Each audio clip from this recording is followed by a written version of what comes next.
to log out from Zomato account? Hello and welcome back to our YouTube channel How to Tutorials.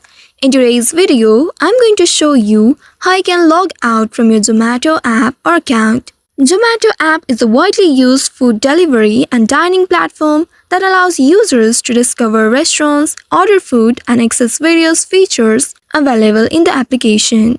If you want to log out from your Zomato app, then first of all open your application on your mobile device, and if you are logged into your Zomato account or app, you will be landed on this home page.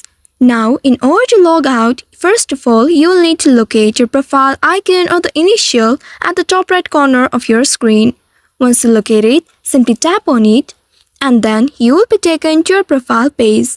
Once you reach to this page, you just need to simply scroll down, and at the very bottom in this page, you will be able to locate Logout option. Now simply tap on this Logout option and then a pop-up will appear. Here you will be given options if you would like to log out from your current device only, or if you would like to log out from all the devices where your Zomato account is logged in.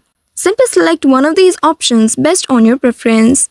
Once you select it, wait for a few seconds and then you will be successfully logged out from your Zomato account or the application. Now in the future, if you would like to log in back to your account, you just simply need to use your credentials like your phone number or email address, and then you will need to log in to your account. So by following these steps, you should be able to log out from your Zomato app. I hope this tutorial was helpful. If yes, don't forget to like, share and subscribe to our channel. Also hit that bell icon to never miss any updates from us. Thank you for watching.